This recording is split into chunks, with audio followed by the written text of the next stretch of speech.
Yes, man and plants. It's such an old story. It goes back hundreds of thousands of years. It is actually the love story of man with nature and its subtle energies. And it is a story of the collective heart of us humans and its relation with the universal spirit. Plants remind us that all health lies between heaven and earth. They are the major energy transfer beings on our planet, due to their intrinsic harmony with the light of the cosmos. They teach us that all energies of the universe are available to us humans. And we can go further in saying man and plants are created for one another. They are woven into the great cycles of becoming and evolution. They are partners for life with man in an ancient alliance, and it is a story of amazing stories of connectedness. Plant medicine is as old as man on this planet. Plant or herbal medicine is thousands of times older than the allopathic medicine. Allos means the other in Greek language, so allopathy is the other medicine, not the one from nature. Ancient healing methods have always considered plants as spiritual entities, with specific healing qualities for the use of human beings. These qualities reflect universal principles of life seen by the seers of old through direct cognition or contact with the Devic or cosmic energies of the plants. These ancient healing methods are often not scientific or objectifiable according to the Western definition, but they are perfectly true in the sense of infinite precious experiences through time immemorial. These methods are mainly derived from metaphysical and intuitive knowledge, which forms the basis of the eternal philosophy of mankind. Last and not least, they are the fundament of all true therapies, modern or ancient. This is why plant medicine is highly efficient, because it is based on the holistic intelligence of the plant devas, or on Prana, the subtle, intelligent life energy of the universe. There is this portal between the subtle and the gross, between the domains of the spiritual, psychological, and the physical, which the plants cover in endless complexities. To say it in other terms, the world of plants is still grounded in the basic unity of life, which we have to find back in order to get healed in freedom. Plants are our helpers on this path, created by cosmic intelligence in order to assist us to rise in strength, recreate health if it is lost, and make our lives comfortable, and put it in tune with the heartbeat of nature.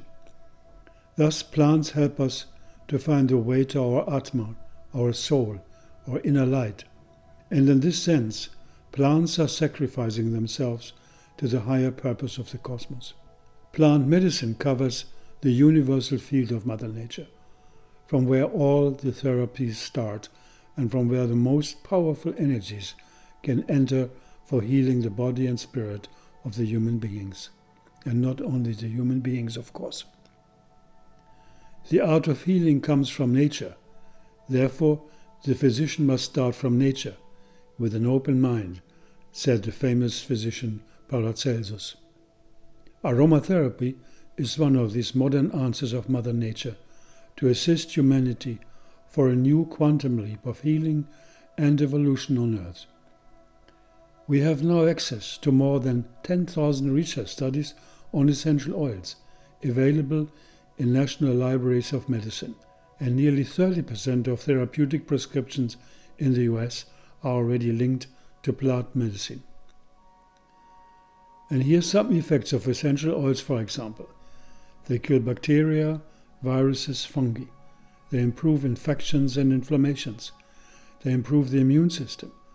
They transport oxygen and nutrients to organs and cells. They eliminate carbon dioxide and other toxic materials. They have a positive effect on our emotional state, making us feel relaxed, joyful, and more happy. And they give better sleep etc., etc. For every human illness somewhere in the world, there exists a plant which is the cure, said the famous founder of anthroposophy, Rudolf Steiner.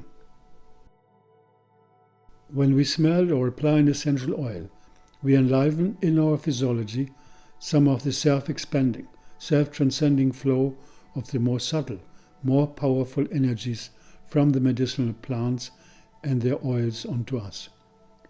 We get into direct contact with the hidden alchemy of nature, which has its link with the light radiation of the cosmos. We as human beings are ourselves made of light. Light crystallized into matter and then shaped into a body. Quantum physics tells us that there's actually no matter. There's only energy and vibration. Essential oils help us to rediscover our body of light.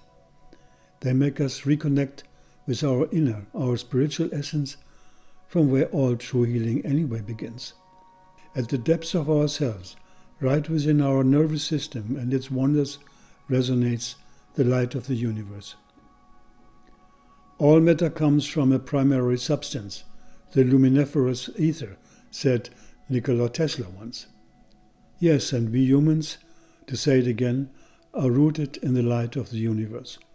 Or to say it in modern terms, we are rooted in cosmic energy, in prana or chi, like the Chinese would say, the intelligent life force of the universe. The Sanskrit word for medicinal plants is Oshadi, whose root meaning is carrier of light.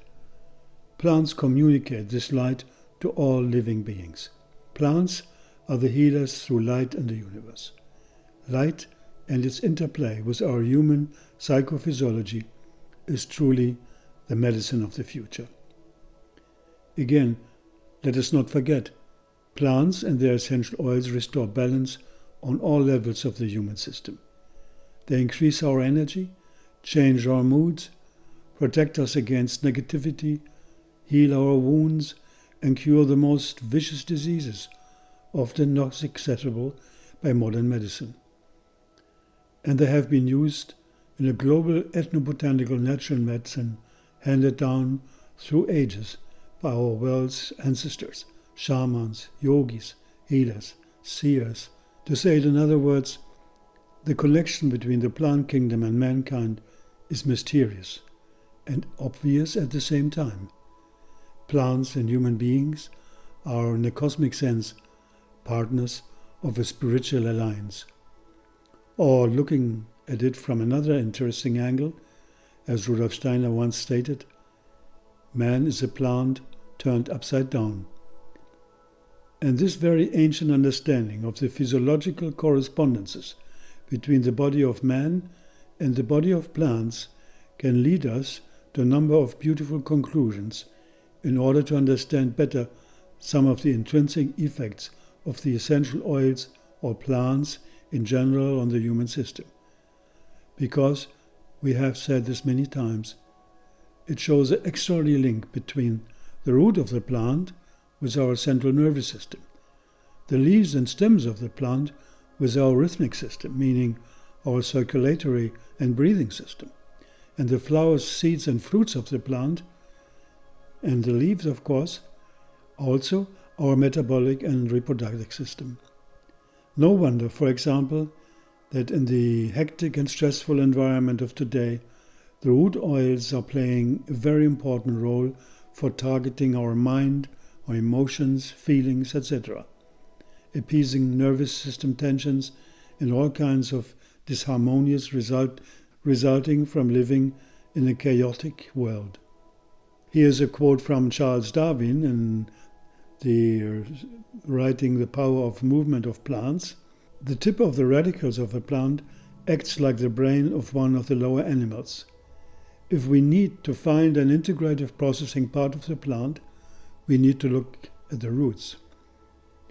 So we want to say, taking care of our roots is taking care of our consciousness, taking care of our brain functioning, our psychology, subconscious streaming. All this is taking care of our roots. Plants and essential oils help us to connect the high and the low, the ethereal and the terrestrial in us, the above and below, as the alchemists would say, grounding and opening up to our innermost nature, which is rooted in living with polarity of heaven and earth, for example, which would equal heaven on earth. The ethereal, the above, and the terrestrial, the below, are marvelously expressed in the essential oils, stemming particularly from the roots, as I said, but also from the trunks, the barks, and the woods of medicinal plants. Their biochemistry is largely linked to the heavier compounds, such as the sesquiterpenes and sesquiterpenols, for example. Here we are on the level of the solid, the nearly mineralized energies of the plant.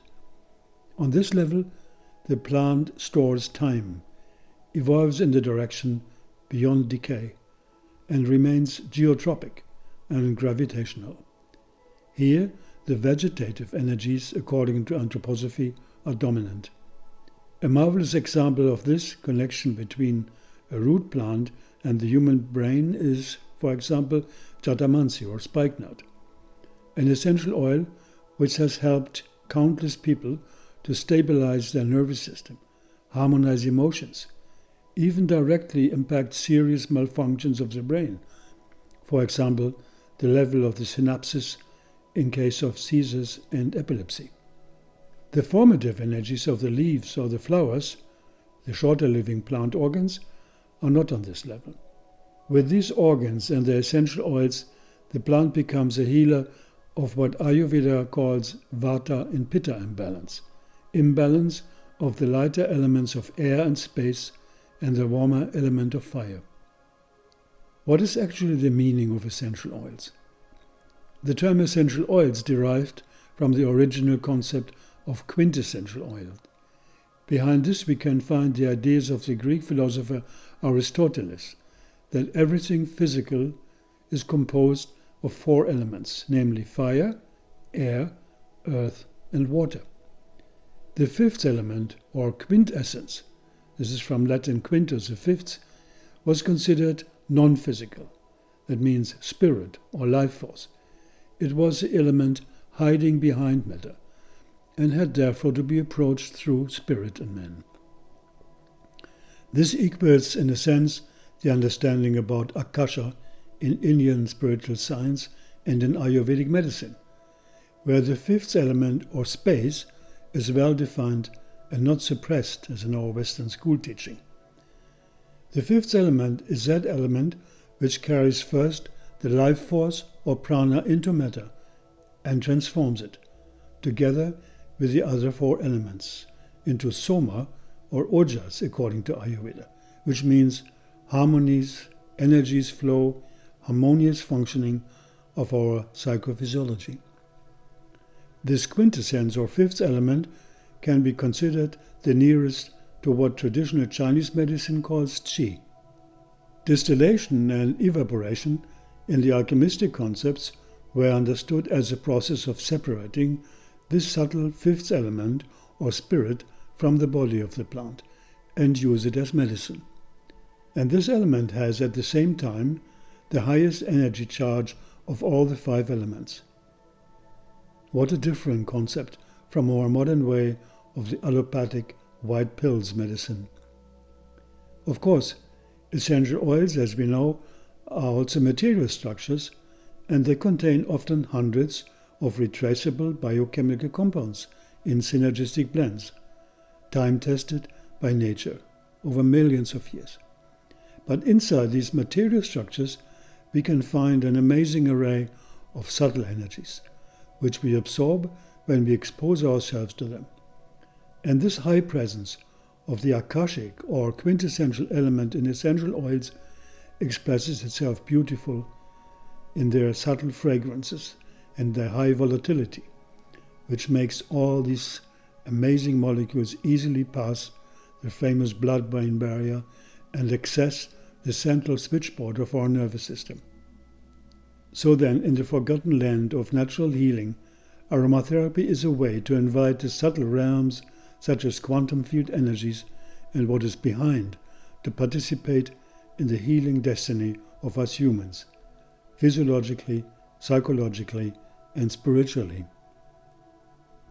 And using essential oils, to conclude, means first of all, of course, olfactotherapy. Smelling essential oils means using fragrance medicine. Quite a breakthrough compared to the bitter pills of modern allopathic medicine, right? And what a wonderful task for humanity to reconnect by help of the new fragrant integrative aroma medicine with the ancient plant wisdom of our ancestors, remembering as it was before. In 1987, I had the incredible luck to be participant of the first International Ayurveda Congress in India, organized by the famous Indian spiritual teacher Maharishi Mahesh Yogi.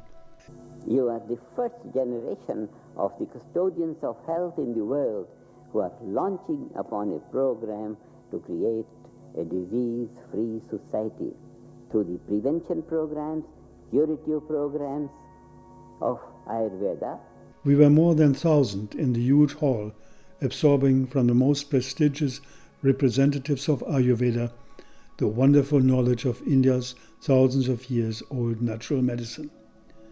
And there one morning came in a man, impressive how he looked.